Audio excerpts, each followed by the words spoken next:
Who are you? The fans cry. You're in over your head, the papers say. But you don't listen, even when the losses come, when the board says the clock is ticking, when everyone says it's over. You know it's not over, because you have a plan. So players go, then players come. You show this team how to win. Football Manager 2010, your best game ever. A bold claim. Why would you say that so? Have you played it yet? I mean, it just feels right this year. When you're sitting there and playing it in our previous games, I kind of always notice the mistakes, and because I'm so close to it, so I notice the mistakes, I notice the things that go wrong. This year, I'm struggling to find them, and when I do find something, it's already in test track, and which is our bugs database, it's already been fixed. We've spent a lot of time this year kind of reinventing the way that we actually go about developing the games, and rather than just rushing in head first and adding hundreds upon hundreds upon hundreds of new features, we actually had people this year whose job was specifically to fix historical bugs. And, you know, we had bugs going back to FM 2005 in our database that were really small. Don't tell anyone about it. No, but they were really small things, but had been sitting there unfixed because they were small things, and that's not good enough. So, you know, thankfully, most people in the studio agreed as well. We've still found time to add lots of other new features as well. We've got a completely new interface. The game's a lot more user-friendly than ever before. It's a lot easier for someone to pick up and play. But we've also made it more in-depth for the experienced users and made sure that little things like being able to completely customize the database to be any size that you want it to be, to have exactly which players you want to be there. Things like having a data editor where you can add new leagues or add new divisions to your own league and then share them. So we've tried, I wouldn't say we've tried to keep everyone happy, because that's impossible. We've just tried to innovate and improve across every area of the game whilst making it more user-friendly as well. And, you know, the passion that always goes into our titles, we just by keeping some of that passion for polishing as well as trying to innovate, I think it's made a pretty big difference really with the quality of the game out of the box. The reason why you put so much effort into optimizing the game, do people play it on slower computers than you'd expect?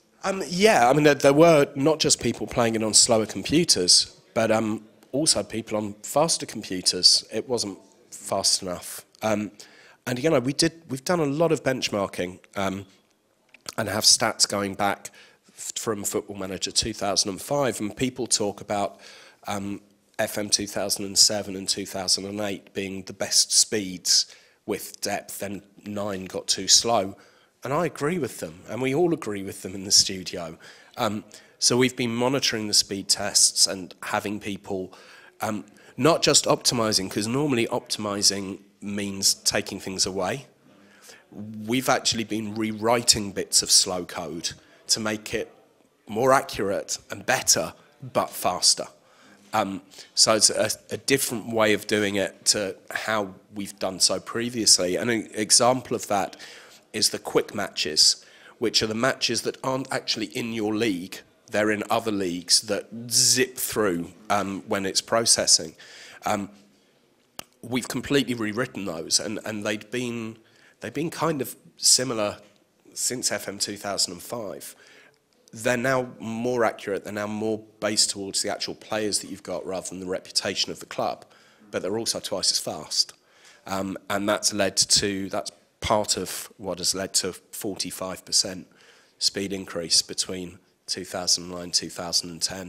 There have been other changes to the way that managers look for players and shortlist players, and the amount of players that they're looking for and the type of players they're looking for. They look for a lot more younger players now, for longer term players that won't be getting first team football 3, 4, 5 years down the line when you're at a big club. And that's had massive speed ups as well. So we're just trying to give the person playing the game the best possible experience and letting them spend the 200 hours plus that they spend playing the game actually getting more out of it, getting more seasons into the future. So would you say that that's like that you follow the progression of football, because these days young players are signed to big clubs at a very young age? We always follow what happens in football in real life. You know, we're trying to be as real life as possible, and it's something Liverpool have been doing for a while now, particularly with goalkeepers. I think they've got 200 odd goalkeepers on their books or something. You know, they seem to buy a lot of young goalkeepers. And seeing that happening more and more, and people buying players at 16, 17, 18 years old and trying to develop them longer term, whether it be a Theo Walcott or most of the Arsenal team, in fact, were bought at 16, 17. So it was important for us to get that right. They were buying them, but they'd buy players for the next season or the one after, rather than 3, 4, 5 seasons in the future. And it's a hard thing to simulate also, I guess, because the clubs buy so many young talents and very few make it through the ranks, and it's a challenge to make that presentable in a meaningful way in a game. Well, there's a misnomer that the computer clubs can all see the current ability and the potential ability of the players. They actually can't. There's something called PPA, which is perceived potential ability. And that's what all of the scouts in the game are able to see after a period of time, and it gets more accurate the longer you're scouting a player and the better the scout is. That perceived potential ability is based on a load of different stats, all merged together and with a very clever equation. And again, you will have seen players. There are lots of players, for example, at the under-18 and under-21 level at Sweden, that look like they're going to be world superstars at that age from the recent youth tournaments. And they're perceived to be fantastic players, but we don't know yet whether they are going to reach that potential or whether they've already reached it. So, who's the young midfielder? Is it Elm? Who just recently transferred to Alkmaar? Yeah. Yeah. You know, he had a very, very high perceived potential, and we do think he's going to get there in real life, but anything could go wrong that stops him from getting there. So the computer can't cheat. It doesn't see CAs and PAs. It sees the same thing that your own scouts are seeing. But there's now a bias, a slight bias towards younger players, so that a player who looks good for his age might never get better, but might have a high perceived potential because people think he's going to get a lot better. So it's a big change, but it's one that's been proven to actually work through a couple of iterations of the game already. We've just taken it that one step younger. And I guess given that people play on average 240 hours, you know that they're going to play, you know, through the lifetime of those young players. Yeah, completely. And, you know, 30, 40, 50 seasons into the future, or starting multiple games. And one of the great things about our community is we know that if we've got something wrong, they will come back and tell us very, very clearly that we've got something wrong, which is another reason why we wanted the game to be more polished this year. The reaction from the demo, normally we dread. We dread people going, this is wrong, that's wrong, that's wrong.